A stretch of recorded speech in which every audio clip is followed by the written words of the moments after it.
Okay so आज हम लोगों ने कुछ दो तीन क्वेश्चंस डिस्कस करने हैं हमारे मैट्रिक एलिमेंट और ट्रांसफॉर्मेशन से रिलेटेड ही। मैं बाद में ना आज जब इसकी इसकी पीडीएफ फाइल अपलोड करूंगा तो मैं स्टेटमेंट्स डिटेल से लिख दूंगा। फिलहाल मैं सिर्फ समझाने के लिए यहाँ पर स्टेटमेंट्स शॉर्ट हैंड में लिख रहा हूँ। सो लेट्स से कि आपको आपको प्लेन पोलर कोऑर्डिनेट्स दिए हुए हैं। x is equal to r cos of theta और y is equal to r sine of theta. So ये आपके पास है प्लेन पोलर कोऑर्डिनेट्स। सो आप इनको टू डायमेंशनल पोलर कोऑर्डिनेट्स भी कह सकते हैं या सिंपली पोलर कोऑर्डिनेट्स कह रहे हैं।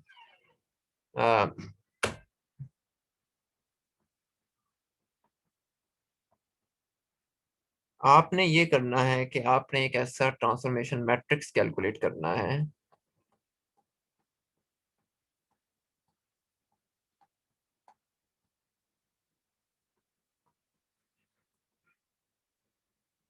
जो कि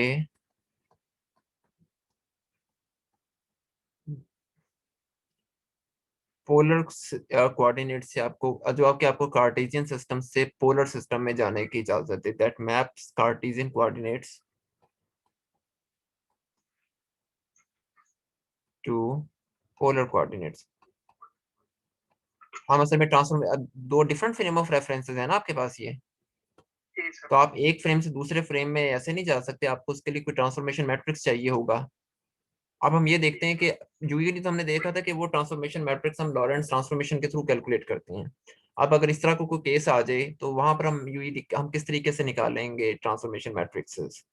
और देन हमने फिर दूसरा काम इसमें ये करना है कि चलिए फिलहाल हम सिर्फ ये करते हैं, बाद में फिर आगे देखते हैं कि हमने क्या करना है। सो जब हम बात करते हैं ट्रांसफॉर्मेशन मैट्रिक्स की तो उसको मैं डिनोट लैम्डा से ही करूंगा। आपके पास जाहिर बात है कि दो एक्स और वाई दिए हैं तो आपके पास 2/2 फोर, सो बेसिकली 2/2 का मैट्रिक्स आपके पास बनेगा।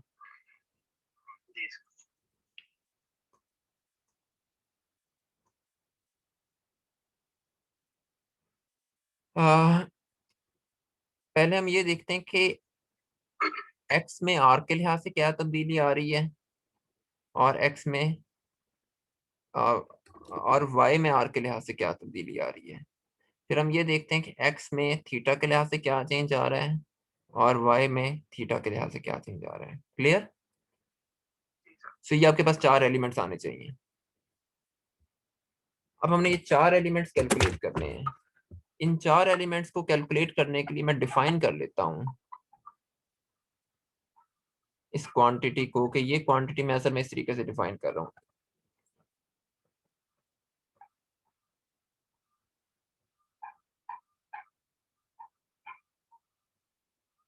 ओके सो अगर हमने एक दफा इसको डिफाइन कर लिया है तो अब हम बहुत इजीली हम अपनी चीजें कैलकुलेट कर सकते हैं। हम पहले अपनी इक्वेशन लिखते हैं, x is equal to r cos theta, y is equal to r sine theta.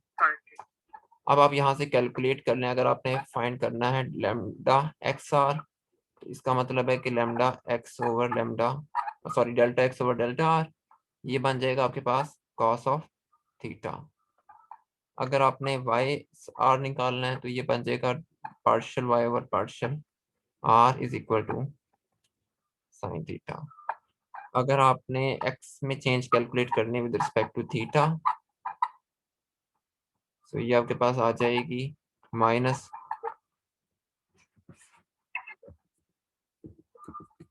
Are sine of theta. अगर आपने y में चेंज निकालनी है विद रिस्पेक्ट टू थीटा तो partial y over partial theta r cos theta. So अब हम दोबारा, अब हमारे पास हमें पता है कि ये मैट्रिक्स आपको गिवन है। इस मैट्रिक्स को कॉपी करते हैं और इसमें इसकी वैल्यूज कर देते हैं इंसर्ट।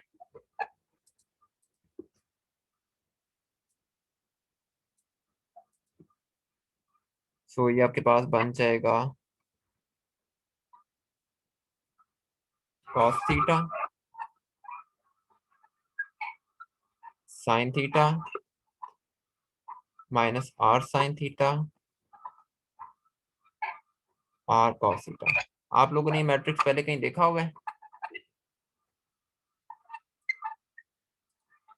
सर ये इसमें माइनस क्यों है? कॉस का डेरिवेटिव माइनस साइन थीटा होता है ना।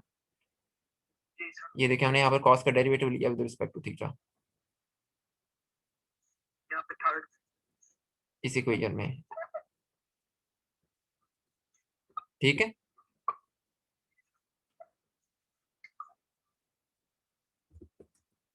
सो ये मैट्रिक्स आप लोगों ने पहले देखा होगा वैसे किसी जगह, यकीनन देखा होगा आपने।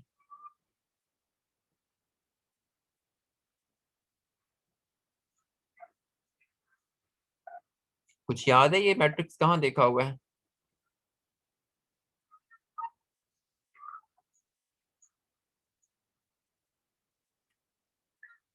ओके चले ठीक है, अगर नहीं याद है बहरहाल ये मैट्रिक्स आप लोगों ने पहले कहीं ना कहीं देखा होना चाहिए, अगर नहीं देखा तो then क्या कह सकता हूँ। सो अब अगले पार्ट में हमने क्या करना है, अब हमने ट्रांसफॉर्मेशन मैट्रिक्स निकाल लिया, अब हमने बेसिस वेक्टर्स को कैलकुलेट करना है। सो अगले पार्ट में हमें है कि write down the polar coordinates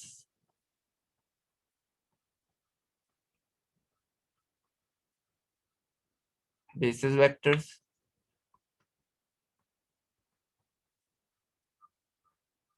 in terms of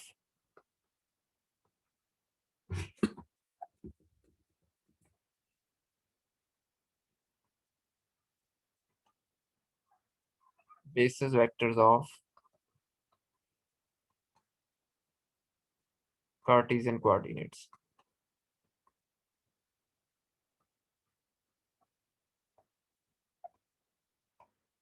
सो मतलब इस बात का ये है कि आपने ई एक्स और ई वाई को कैलकुलेट करना है ई आर और ई थीटा के फॉर्म में। सॉरी, उल्टा हो गया, उल्टा हो गया। पोलर से कार्टेशियन हाँ, पोलर से कार्टेशियन में जाना है। ई आर और ई थीटा को आपने कैलकुलेट करना है ई एक्स और ई वाई की फॉर्म में। अब ये काम करने के लिए हमें क्या चाहिए होगा, हमें हमें कुछ ट्रांसफॉर्मेशन करनी होगी, और उस ट्रांसफॉर्मेशन के लिए हमें डेफिनेटली कोई ट्रांसफॉर्मेशन मैट्रिक्स भी चाहिए होगा। सो अब हमें पहले हम देख लेते हैं हमने ट्रांसफॉर्मेशन इक्वेशन क्या ड्राइव की थी। अगर आपको याद हो हमने अपनी ट्रांसफॉर्मेशन इक्वेशन कुछ इस तरीके से ड्राइव की थी।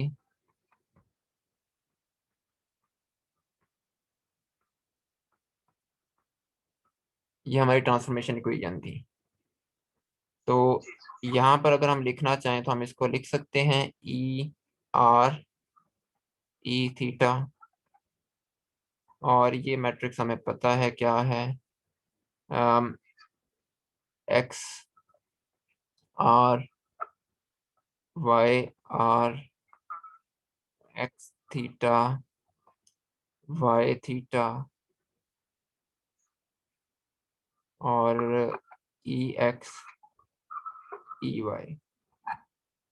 अब हम इससे दो इक्वेशंस लिख सकते हैं, वो हमारे पास इक्वेशंस क्या बनेंगी, e r equals x r e x plus y r e y, और दूसरी इक्वेशन हमारे पास बन जाएगी ई थीटा के लिए lambda x theta e x plus lambda y theta e theta. अब हमने सिर्फ इनकी वैल्यूज इंसर्ट करनी है, और हमें पता है कि अभी हमने कैलकुलेट किया lambda x r cos. Problem की है लास्ट में आपने जी सॉरी ये चेक कर ले सॉरी, और अब हमने सिर्फ इनकी वैल्यूज इंसर्ट करनी है, ये वैल्यूज हम अभी कैलकुलेट कर चुके हैं।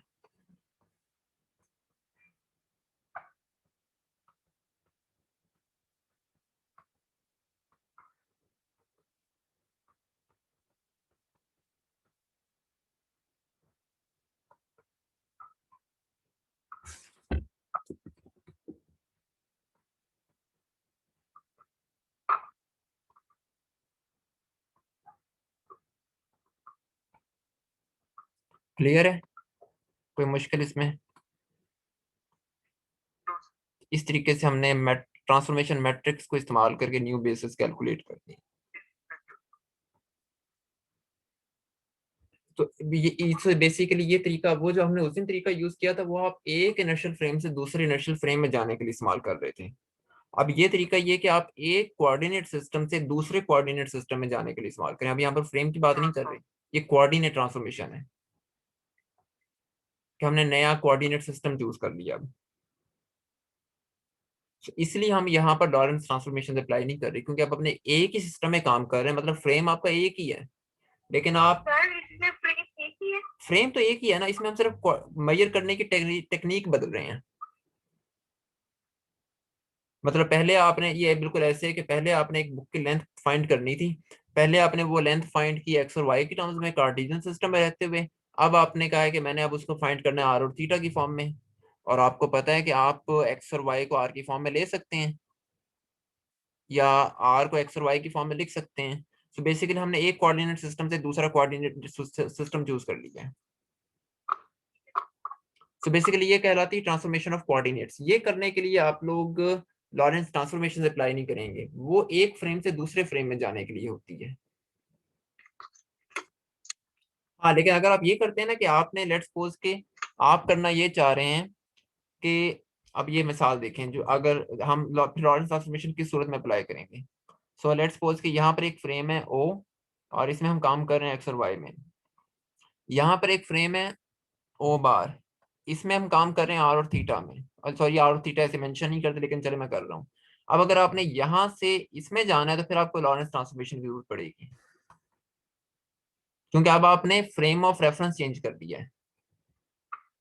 लेकिन अगर आप अभी भी इसी फ्रेम में काम कर रहे हैं और आप यहाँ पर आर और थीटा लगा रहे हैं, तो फिर ये ट्रांसफॉर्मेशन ऑफ कोऑर्डिनेट्स है।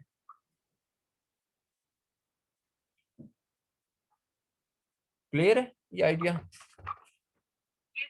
So, इसी वजह से मैंने यहाँ पर इसको ऐसे लिखा था, इस लेमडा को मैंने ऐसे लिखा था। मैं यहाँ पर इस्तेमाल लॉरेंस मैट्रिक्स नहीं ले रहा हूँ।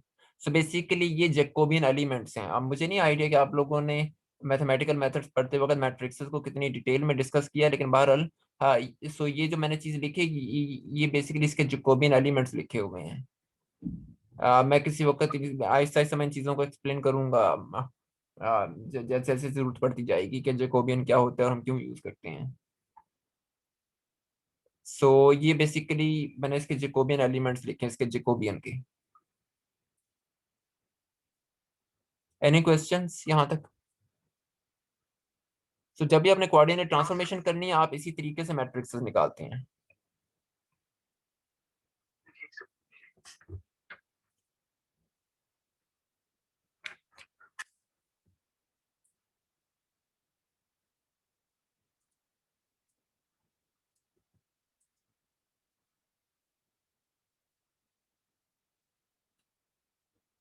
इसकी अब हमें जरूरत नहीं है, इसको कर देते हैं डिलीट। ओके, अब हम क्वेश्चन नंबर 2 डिस्कस करते हैं। Question number 2, inverse of a matrix. अच्छा, यहाँ पर आपने एक और चीज को ध्यान में रखना है कि मैं मैट्रिक्स नहीं लिख रहा हूँ। ये दो मुख्तलिफ वर्ड्स हैं, इनका मतलब सेम नहीं है। मैट्रिक्स और मैट्रिक में फर्क है, ये दोनों सेम क्वांटिटीज नहीं है। अच्छा, कार्टेशियन सिस्टम में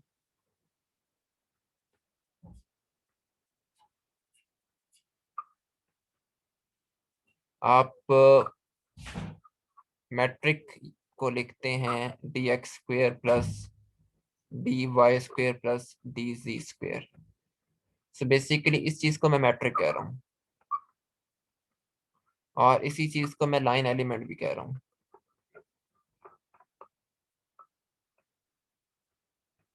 और यही वो चीज है जो इनवेरिएंट रहती है।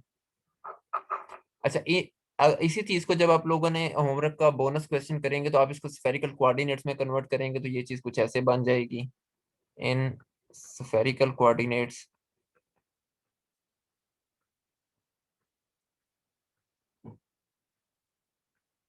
सो d s square is equal to d r square plus r square d theta square plus r square d sine square theta d phi square. अच्छा, मैं अब यहाँ पर ना एक और चीज़ भी लिख दूँ, ये नोटेशन, ताकि आपको पता लगे जब आप लोग इंटरनेट से भी कुछ चीज़ें पढ़ रहे हो तो आपको पता हो इस नोटेशन का। मैं यहाँ से ये चीज़ कॉमन ले लेता हूँ, आर स्क्वेयर, और बहुत सारी बुक्स में इसको ऐसे लिखा होता है और देन फिर इसको आगे ऐसे भी लिखा होता है, d s is equal to d r square plus r square d omega square, where d omega square is equal to d theta square plus sine square theta d phi square theta is the solid angle. अगर आप इसको solve करें ना इस चीज को, तो ये आपको बेसिकली, आपने पढ़ा होगा कि मैक्सिमम जो सॉलिड एंगल होता है वो 4 पाई होता है। ये चीज आपको 4 पाई प्रोवाइड करती है। अगर आप इसका लेकिन वो एंगल निकालते कैसे हैं वो एक डिफरेंट चीज है, वो मैं किसी और वक्त समझाऊंगा आप लोगों को। और मैं यहाँ पर क्या कहने लगा था, हाँ,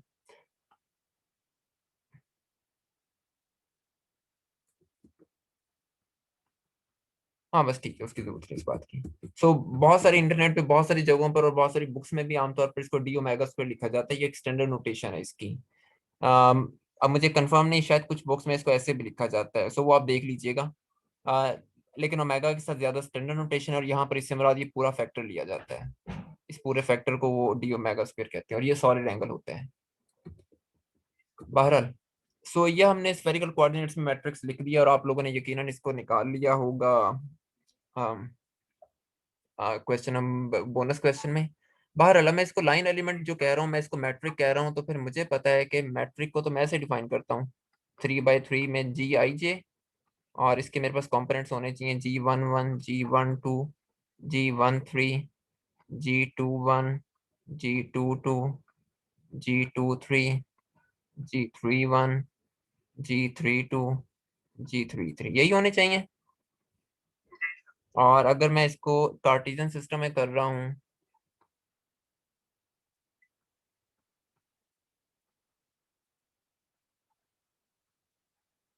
अभी मैं जानबूझ के इसमें ना टाइम इंक्लूड नहीं कर रहा, क्योंकि टाइम वाला आप खुद कर सकते हैं अगर आपको बेसिक आइडिया समझ में आ जाए तो। ये बन जाएगा जी आई जे,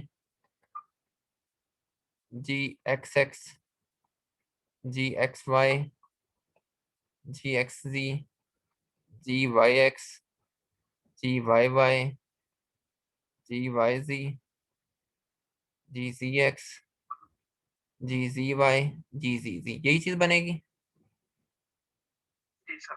और अभी आपने देखा था कि आपके पास ये चीज ऐसे दी हुई है, d s square is equal to,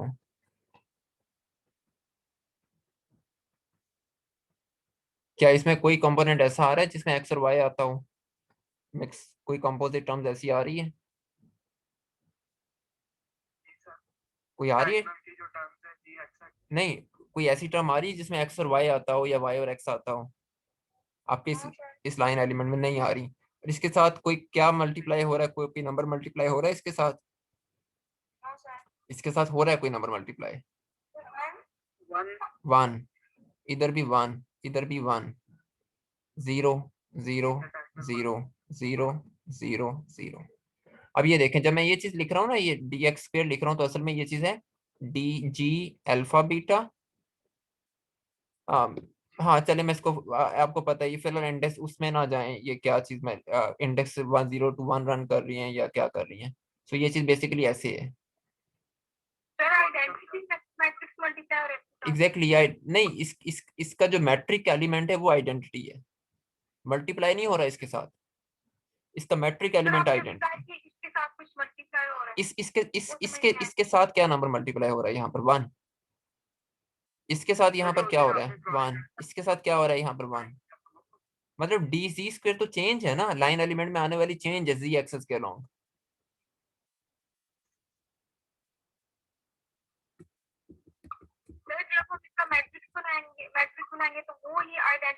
हाँ, वो आइडेंटिटी बनेगा, क्योंकि देखें इसमें जो एक्स स्क्वायर का मतलब है एक्स एक्स वाली टर्म, वो यहाँ से देखें, इस चीज को मैं ऐसे लिखता हूँ, अगर मैं यहाँ पर इसको एक्स को हम 1 1 ले लेते हैं, तो यहाँ पर ये चीज बनेगी,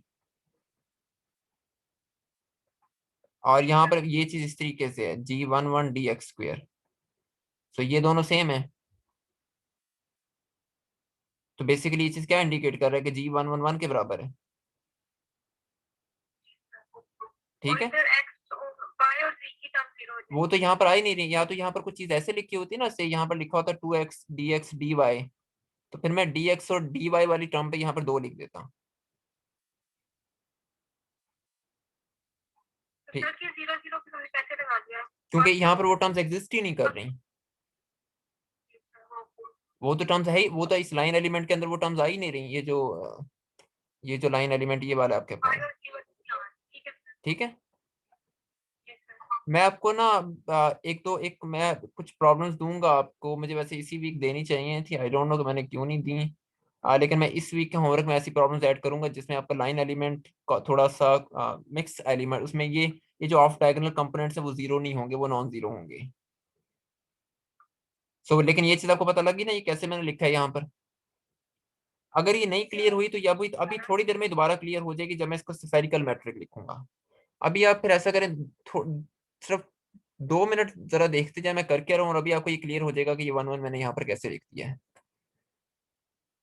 सर आपने कहा कि अगर dx और dy और dz वाली टर्म हो तो मैं यहाँ पर 2 लिख दूंगा, वो 2 आप कैसे लिखेंगे? मैं फर्ज कर रहा हूँ कि वो मैं बताता हूँ। वो मैं ये कह रहा था कि लेट्स सपोज कि अगर मेरे पास यहाँ पर कोई टर्म ऐसे आ रही हो +2 dx dy, अब इसके साथ 2 मल्टीप्लाई हो रहा है, जी सर, अब तो आ जाएगा। फिर मैं 2 लिख दूंगा ना यहाँ पर, वो मतलब जो भी नंबर मल्टीप्लाई हो रहा होगा। ठीक है sir.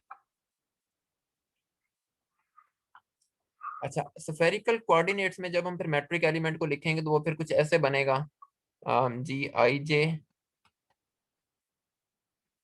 Gr, Gr theta, Gr phi, G theta r, G theta theta, G theta phi, G phi r, G phi theta, G phi phi. अब आपने लिखा हुआ है कि इसका लाइन एलिमेंट बनता है ds² is equal to dr² plus r² d theta square plus r² sine square theta d phi square. अब आप फिर मुझे अब इसका लिखवाएं लाइन एलिमेंट, वो क्या बनेगा। सर ये इक्वेशन, हाँ जी, ये इक्वेशन सर ये कैसे है? ये जब आप करते हैं ना कार्टेशियन से पोलर में जाने की ट्रांसफॉर्मेशन इक्वेशंस आपने पढ़ी होंगी, जो मैंने जी सर। होमवर्क 4 में भी दी हुई है आपको। वो जब आप यहाँ पर dx dy और dz की जगह रख के सिंपलीफाई करते हैं तो आपको ये चीज मिलती है। ये तो आपका होमवर्क 4 का बोनस क्वेश्चन है ना, जी सर। तो वो आपको ये चीज मिल जाती है स्फेरिकल में। अब मैं ये कह रहा हूँ कि इस स्फेरिकल का आपने लाइन एलिमेंट लिख लिया, अब ये मुझे Gij लिखवाएं कि क्या बनेगा इसका। अब इसमें Grr वाला कंपोनेंट क्या होगा यहाँ पर।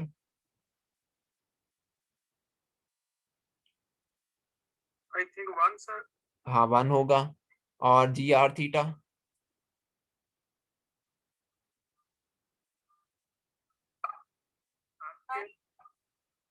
नहीं 1 नहीं होगा जी, 0 होगा क्योंकि यहाँ पर Dr और D थीटा वाली टर्म ही नहीं आ रही। और R फाई थीटा R,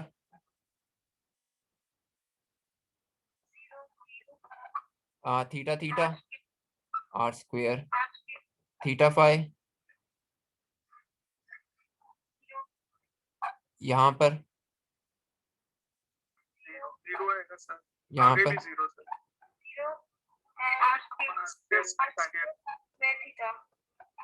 असल में ना ये जो नंबर यहाँ पर लिखे हुए ना 1 R² साइन स्क्वायर थीटा, ये असल में इनके स्केलिंग फैक्टर्स कहलाते हैं। आपने स्केल फैक्टर्स पढ़े होंगे, अगर आपने एमएमपी में कर्वीलिनियर कोऑर्डिनेट्स का चैप्टर पढ़ा था तो उसमें एक स्केल फैक्टर्स के बारे में भी आपने पढ़ा होगा। सर कौन से स्केलिंग फैक्टर? ये जो नंबर लिखे हुए ना dr² के साथ 1 d थीटा स्क्वायर के साथ r² और इसके साथ r² साइन स्क्वायर थीटा, ये बेसिकली इनके स्केलिंग फैक्टर्स हैं। ये अगर आपने मैथमेटिकल मेथड्स में पढ़ा है ना चैप्टर कर्वीलिनियर कोऑर्डिनेट्स का, तो उसमें ये चीज आप लोगों ने पढ़ी होगी। अगर नहीं भी पढ़ा तो कोई मसला नहीं है, मैं उसको साथ साथ कवर करता जाऊंगा उन चीजों को। नहीं पढ़ा होगा सर। ठीक है, कोई मसला नहीं है। फिलहाल आपको ये पता, भूल जाए कि स्केलिंग फैक्टर क्या होता है, फिलहाल आपको ये पता लग गया ना कि ये हम कैसे लिख रहे हैं। ठीक हो गया। अच्छा अगर इसी तरह, हाँ जी देखें इसके साथ यहाँ पर ये वाली जो टर्म है ना, अगर मैं इसको मैं कैसे कहूँ कि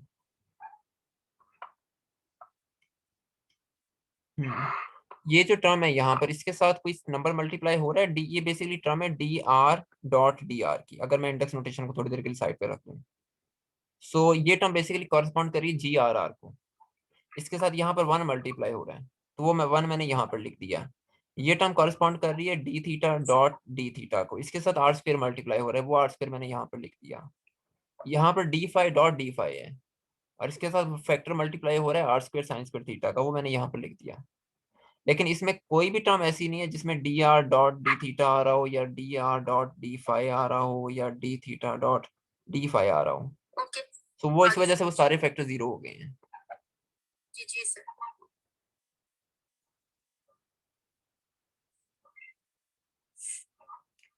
सो ये आपने इस तरीके से इसके ना इसके निकाल लिए हैं, मैट्रिक निकाल लिया है।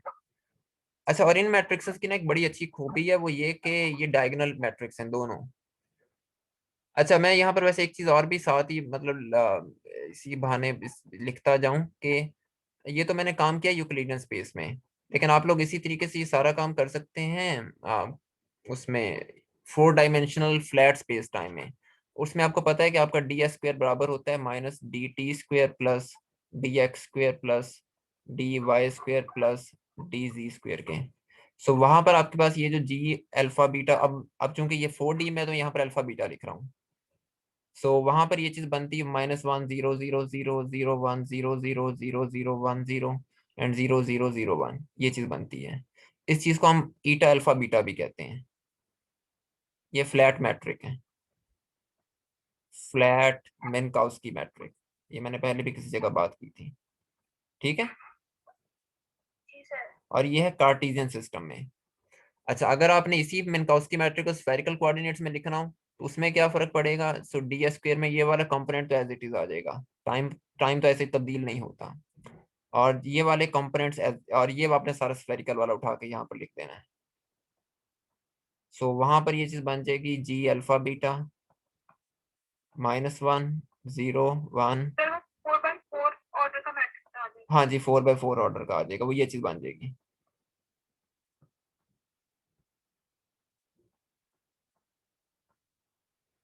तो आप इसको भी वैसे कहना चाहें तो ईटा अल्फा बीटा कह सकते हैं, लेकिन हम जब हम स्पेशल रिलेटिविटी कर रहे होते हैं तो वहां पर हम लोग स्फेरिकल कोऑर्डिनेट्स यूज नहीं करते हैं, क्योंकि वो कार्टेशियन सिस्टम में बहुत इजीली सॉल्व हो जाती है। क्योंकि अगर आप स्फेरिकल यूज करेंगे तो फिर आपको लॉरेंस ट्रांसफॉर्मेशन इक्वेशन को भी स्फेरिकल कोऑर्डिनेट्स में चेंज करना पड़ेगा, तो वो मुश्किल काम हो। जी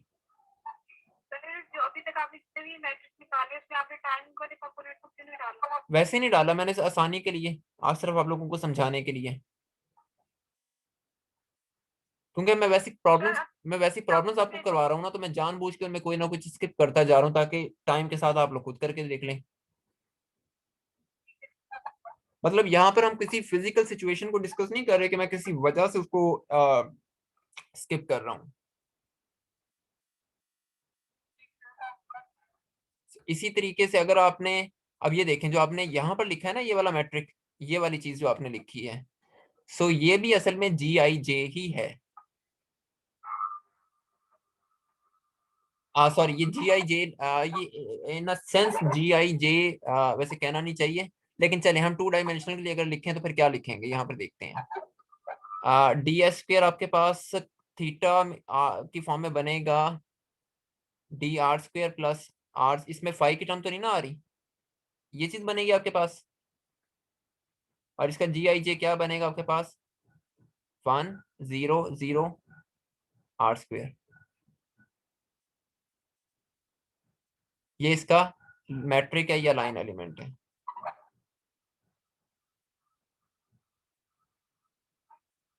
और ये चीज क्या है, ये इसका ट्रांसफॉर्मेशन मैट्रिक्स है। ये दोनों में फर्क है, इस चीज को ध्यान में रखना है।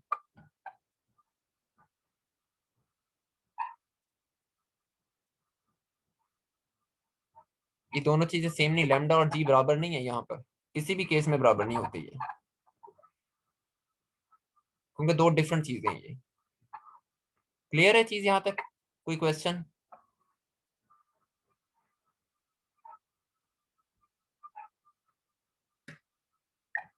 देख लें अगर कोई क्वेश्चन है तो।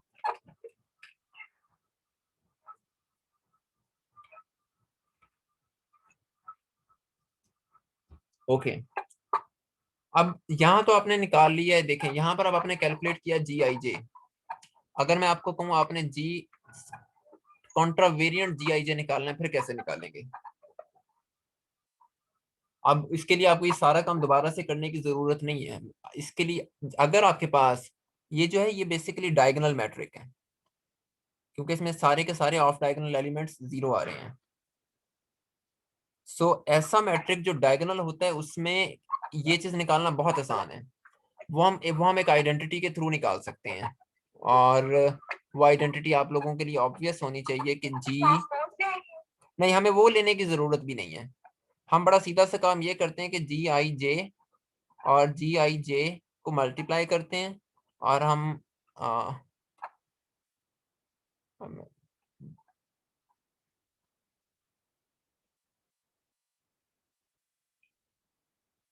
क्या हम ये चीज लिख सकते हैं? क्योंकि इसके एलिमेंट्स उसी वक्त वन होते हैं जब ये चीज दोनों बराबर होंगे, और जब ये दोनों बराबर हैं तो उस वक्त हम डायगोनल पे मौजूद हैं। अदरवाइज तो सारे एलिमेंट जीरो के बराबर हैं इसके। तो क्या ये आइडेंटिटी ट्रू हो सकती है? इसको होना चाहिए, और ये आप लोग चेक भी कर सकते हैं बड़ी इजीली। सो इसका मतलब ये हुआ कि अगर हमने बाकी कंपोनेंट्स निकालने हैं, if for a is equal to r and b is equal to r, g r r is equal to g, sorry, is equal to 1, so g r r is equal to 1 over g r r, और यहाँ से आपने g small r r क्या निकाला है? 1। सो ये 1 के बराबर आ गया। क्लियर?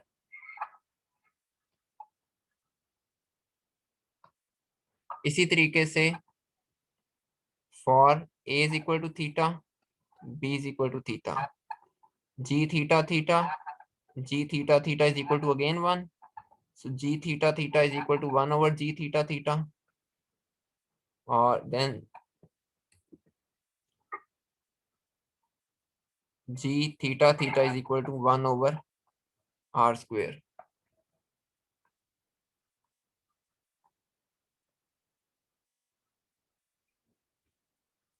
इसी तरह अगर आपने जी फाइव फाइव निकालना हो,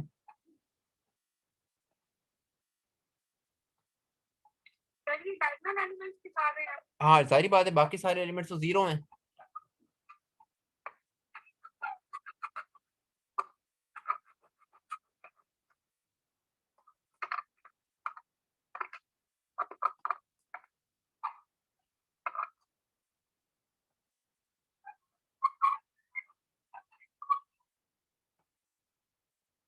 तो ये आपके पास जी कॉन्ट्रावेरिएंट फाइव फाइव आ गया है। अच्छा, अब मैं आपको मजेदार चीज दिखाता हूँ। अब मैं दोनों मैट्रिक्स को लिखता हूँ और आप चेक करें कि दोनों में कितनी सिमिलरिटी है डायगोनल के लिए।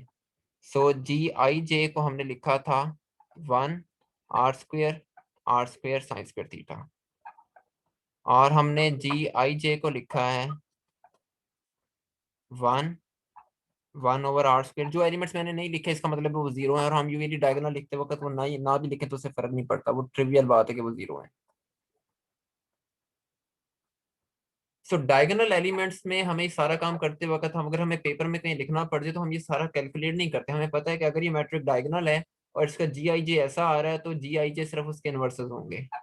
सो basically g one one is just g one one का इनवर्स, या g i J is just ji i जे का इनवर्स, अगर if matrix is diagonal.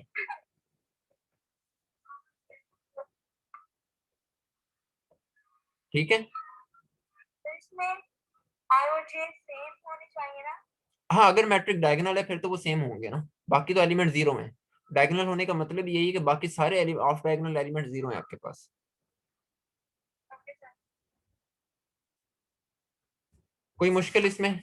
Sir ये कॉन्ट्रावेरिएंट डायरेक्टली लिख सकते हैं? हाँ, लिख सकते हैं आप। अगर मैट्रिक डायगोनल है तो फिर आप पेपर में डायरेक्ट लिख सकते हैं, लेकिन अगर आपको होमवर्क में प्रॉब्लम में कहा हुआ है कि आप कैलकुलेट करके दिखाएं, अगर मतलब कहा हुआ है ना कि कैलकुलेट करना है, तो फिर आपने इस तरीके से कैलकुलेट करने हैं एलिमेंट्स। और वैसे भी अगर मैट्रिक डायगोनल नहीं है तो फिर आप डायरेक्ट नहीं लिख सकते, फिर आपको कैलकुलेट ही करने पड़ते हैं एलिमेंट्स।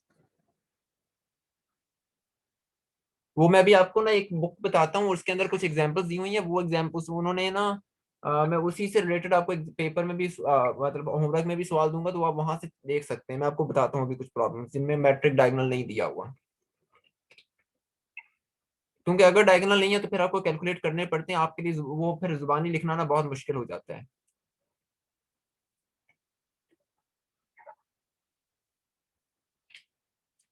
क्लियर है? कोई क्वेश्चन यहाँ तक, कोई मुश्किल?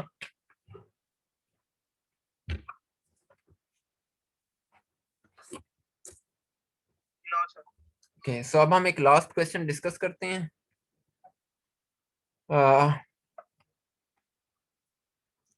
फर्ज करते हैं कि आप स्फेरिकल कोऑर्डिनेट सिस्टम में काम कर रहे हैं और आपको वहां पर एक कॉन्ट्रावेरिएंट वेक्टर दे दिया जाता है XA1R0 के बराबर, और एक आपको कोऑर्डिनेट वेक्टर दे दिया जाता है Y(A)(0 -R² cos² थीटा। आपको ये कहा जाता है कि आपने x का कोवेरिएंट वेक्टर फाइंड करना है और y का कॉन्ट्रावेरिएंट। अब ये देखें कि हम एक इनर्शियल फ्रेम से दूसरे में नहीं जा रहे। अब मैं ये प्रॉब्लम असल में इसलिए करवा रहा हूँ कि हम अगर एक फ्रेम से दूसरे फ्रेम में जा रहे हो तो वो हमने उस दिन लेक्चर में डिस्कस कर लिया था। अब हम एक ही फ्रेम के अंदर हैं, लेकिन बस हमने कॉन्ट्रावेरिएंट से कोवेरिएंट में जाना है और कोवेरिएंट से कॉन्ट्रा में जाना है। अब इसके लिए आपको फिर जरूरत पड़ती है इस ट्रांसफॉर्मेशन मैट्रिक्स की, या इस लाइन एलिमेंट या इस असल में आपको जरूरत पड़ती है इस लाइन एलिमेंट की। क्योंकि आपने पढ़ा हो, आपको याद होगा हमने बात की थी कि आपने अगर इंडेक्सेस को ऊपर या नीचे लेके आना है तो आपको मैट्रिक टेंसर चाहिए वहां पर। सो असल में अगर आप ये करना चाह रहे हैं, अगर आपने एक्स ए फाइंड करना है एक्स बी से, तो आपको यहाँ पर क्या चाहिए? आपको ये चीज चाहिए, ऐसे ही है। यही ट्रांसफॉर्मेशन लॉ होगा ना इसका, बेसिकली इंडेक्स को ऊपर करने का या नीचे लाने का। तो अब अगर आपने, अब ये वाला कंपोनेंट इसका आर वाला है, दूसरा कंपोनेंट थीटा वाला है, तीसरा फाई वाला है। सो अगर हमने एक्स आर निकालना है तो फिर हमें यहाँ पर चाहिए आर आर और एक्स आर। हमें पता है कि ये चीज तो बराबर होती है 1 के, अभी हमने कैलकुलेट किया है, और एक्स आर यहाँ पर भी आपको 1 दिया हुआ है। सो एक्स आर आपने निकाल लिया यहाँ से 1। अगर आपने निकालना है एक्स थीटा तो फिर आपको यहाँ पर थीटा थीटा चाहिए होगा, बाकी तो सारे एलिमेंट जीरो हैं।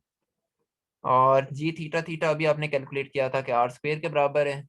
और यहाँ पर ये चीजें आपको जुबानी याद हो जाएंगी थोड़ी सी प्रैक्टिस करके, ये जो बहुत फंडामेंटल एलिमेंट्स होते हैं ना, ये तो वैसे भी हमें जुबानी याद हो जाने चाहिए।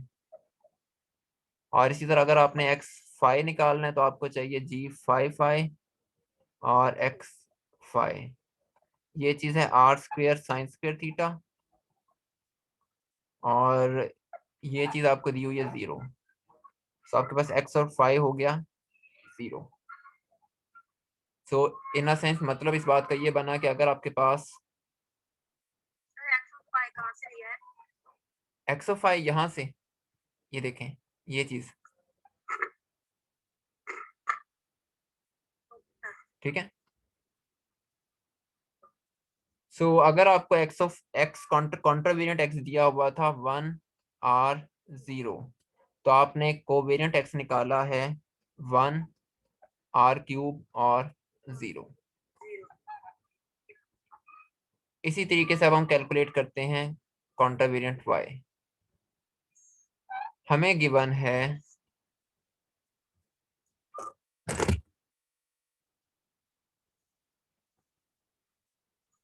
वाई कॉन्ट्रावेरिएंट वाई, सॉरी, हमें गिवन है covariant y 0 minus r square cos square theta.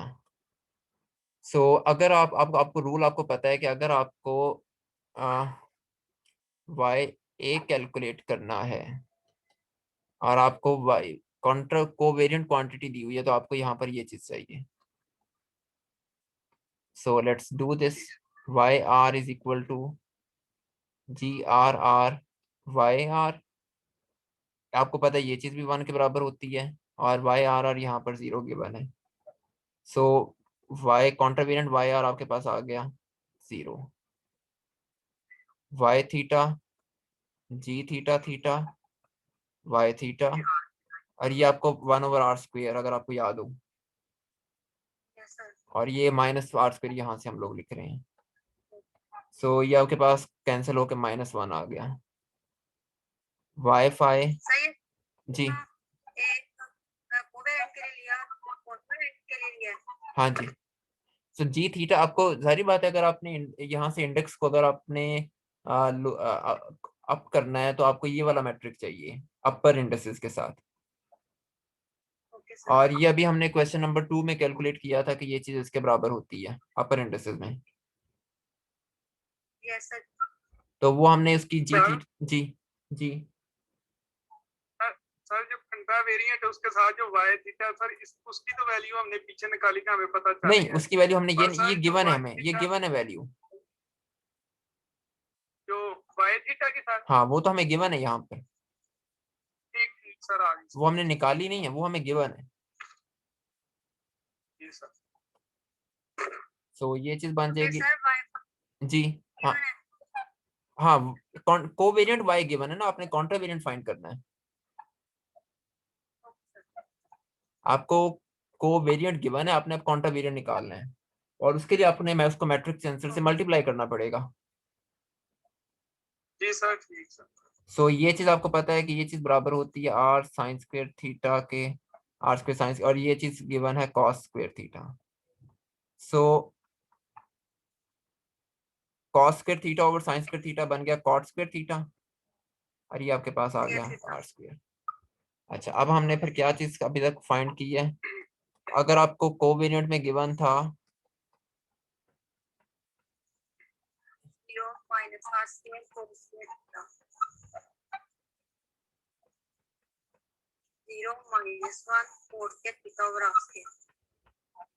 ये चीज, सो ये आपने इस तरीके से कैलकुलेट कर लिया है इसके कंपोनेंट्स। यहाँ तक कोई कंफ्यूजन, कोई मुश्किल? अच्छा ठीक है। सो ये बेसिकली हमारा ट्यूटोरियल था। वैसे आज का मुझे अब सोच रहा हूँ कि इसमें मैं एक आधा क्वेश्चन और भी ऐड कर सकता था, लेकिन चलें खैर है। मैं अब आपको ना वो क्वेश्चंस दिखा देता हूँ जिसकी मैं बात कर रहा हूँ।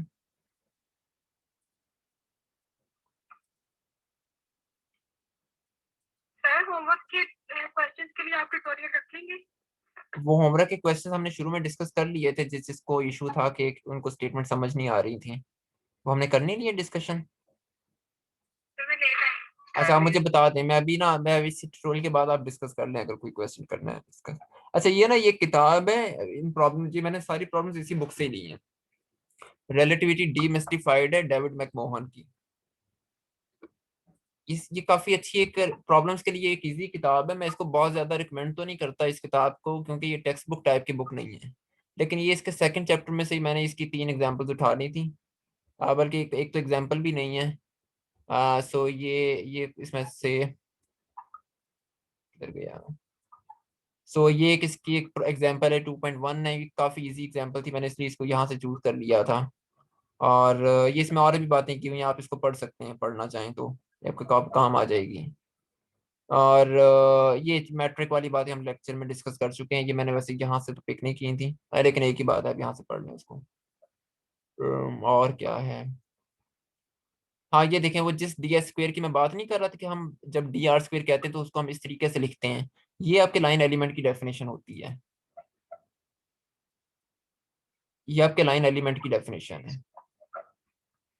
सो जब आप लोग ये बात करते हैं ना, जिसको आपने अगर आपको आपने आपने अक्सर देखा होगा कि आप लोग अक्सर लिखते हैं r is equal to x square plus y square. So उसका मतलब बेसिकली ये होता है कि d r is equal to g x d x. So let me write in this way.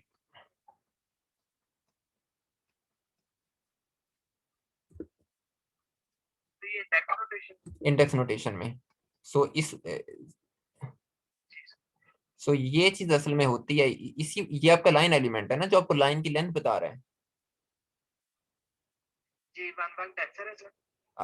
हाँ, ये बेसिकली मैट्रिक एलिमेंट का, मैट्रिक टेंसर का पहला एलिमेंट है। और आपको पता है कार्टेशियन सिस्टम में जब हम, अगर मैं सिर्फ इसको ये चीज लिख रहा हूँ d x square plus d y square, ये आपका फिथागोरस थ्योरम है और कुछ भी नहीं है। सो यहाँ पर जी आई जे सिर्फ ये बनता है g x g x y g y x g y y. So 1001। So यहाँ पर इंसर्ट कर दें 1 d x 1 d y. So ये चीज आपके पास बन जाती है d x square plus d y square. और अगर आप ओरिजिन से ले रहे हैं तो आप उसको वैसे ही डी एक्स को सिंपली एक्स कह देते हैं। सो असल में वो जो डी एस की डेफिनेशन हमारे पास यही होती है जिस तरह आपकी उस बुक, आपकी इस बुक में लिखी हुई है। इस चीज को हम लाइन एलिमेंट का नाम देते हैं, इस वजह से हम इसको लाइन एलिमेंट कहते हैं। इसी का दूसरा नाम मैट्रिक।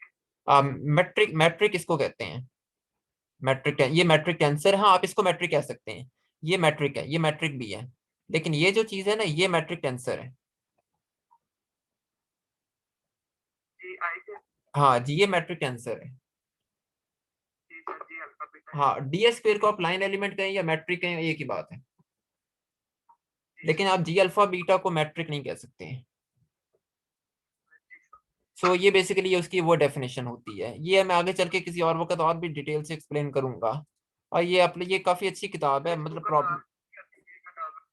हाँ, ये मैं भेज देता हूँ आप लोगों को। ये इसी तरह इन्होंने सिलेंड्रिकल में भी शो किया हुआ है। अब देखें, ये एक कॉम्प्लिकेटेड मैट्रिक है और इन्होंने एक एग्जांपल के तौर पर इसको, ये बॉन्डाई मैट्रिक है और ये ग्रेविटेशनल रेडिएशन के लिए इस्तेमाल होता है। लेकिन ये कॉम्प्लिकेटेड एग्जांपल है। ये देखें कि इसमें सिर्फ सारे components D D t square D r square वगैरह की फॉर्म में नहीं आ रहे। यहाँ पर डी यू डी आर की फॉर्म में भी लिखा हुआ है, डी यू डी थीटा की फॉर्म में भी लिखा हुआ है। सो इसका जो मैट्रिक टेंसर बनता है वो डेफिनेटली डिफरेंट बनता है। हाँ, वो फिर इसके कंपोनेंट जीरो नहीं होंगे, इसके ऑफ डायगोनल एलिमेंट जीरो नहीं होंगे। और इसका इन्वर्स भी आप वैसे नहीं निकाल सकते जिस तरह हम यूईली निकाल रहे हैं। सो ये देखें ना, अब इसका मैट्रिक टेंसर ऐसे बन रहा है। सो ये डायगोनल तो कहीं से भी नहीं है। और ये बार ये इस तरह के एग्जांपल्स हम फिलहाल तो डिस्कस नहीं करेंगे। ये यूजली अगर फील्ड इक्वेशन ड्राइव करने के बाद कहीं मौका मिला तो शायद देख लेंगे। फिलहाल हम इस तरह की कॉम्प्लिकेटेड मैट्रिक एलिमेंट्स को डिस्कस नहीं कर रहे हैं। ये आपका यू, अच्छा यहाँ पर मैं बात कर रहा था। हाँ, ये चीज़ भी इम्पोर्टेंट है। सो बेसिकली ये आउटर प्रोडक्ट होता है। आई नो आइडिया कि आपने अगर एम में इसको पढ़ा है या नहीं पढ़ा। लेकिन ये जो चीज़ मैंने यहाँ पर लिखी हुई है, ये चीज़, इसको हम आउटर प्रोडक्ट की फॉर्म में ऐसे भी लिख सकते हैं g alpha beta d x alpha outer product d x beta. ये भी एक ही मतलब है इस बात का। सो इस बात का मतलब ये होता है कि आपके पास इस तरह का कोई मैट्रिक आना चाहिए जिसको आप इन सेंस क्रॉस प्रोडक्ट कहते हैं। बहरहाल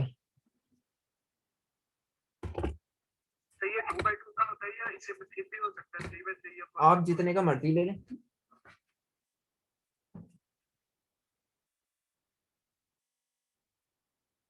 आप जितने का मर्जी ले लें मैट्रिक, उससे फर्क नहीं पड़ेगा। अब लेकिन हम रिलेटिविटी में 4 डायमेंशंस के अंदर काम करते हैं ना, तो हमारे यूली मैट्रिक्स 4 डायमेंशंस के ही होंगे।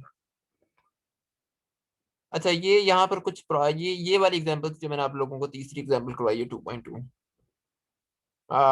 इसमें आप लोग अगर करना चाहें ना, हाँ भाई इसकी एग्जांपल 2.3 आप कर लें।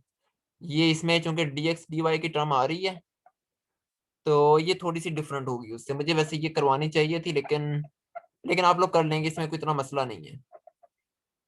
तो सर इसमें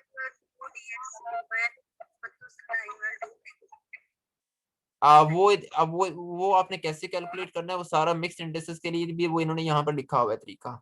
सो आई गेस कि आपको समझ आ जाएगा। अगर ना समझ आए तो मुझे बता दीजिएगा, मैं आपको किसी वक्त खुद करवा दूंगा ये प्रॉब्लम। सर 2.3 है। हाँ 2.3 है इसकी। लेकिन मैं ये चाहता हूँ कि इसको आप लोग एक दफा खुद करें तो ज्यादा अच्छा होगा, कि आपको खुद जब इस पे टाइम स्पेंड करेंगे तो आपको काफी ज्यादा और भी चीजें समझ में आ जाएंगी। वरना मैं करवा दूंगा इसको लेक्चर से पहले या लेक्चर के बाद। सो ये आप इस तरीके से कर लीजिए। थोड़ी सी असल में लंबी एग्जांपल थी, मैंने इसलिए नहीं करवाई। ये काफी अच्छी प्रो एग्जांपल है, आप ये इसको यहाँ से कर लें। और यहाँ से इसकी एग्जांपल 2.4 भी आप लोग देख लीजिएगा। ये आपको होमवर्क के प्रॉब्लम्स में मदद दे देगी अगर किसी ने अभी तक नहीं की है तो।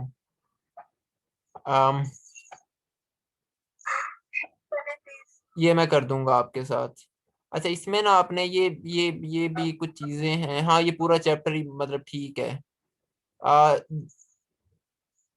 इसमें ना इन्होंने पता नहीं, मुझे मुझे अब आइडिया नहीं इन्होंने कहाँ पर वन फॉर्म्स का जिक्र किया हुआ है, लेकिन अगर कहीं पर आपको वन फॉर्म्स का जिक्र मिले तो फिलहाल उसको पता नहीं इन्होंने किस सेंस में बात की हुई है वन फॉर्म्स की।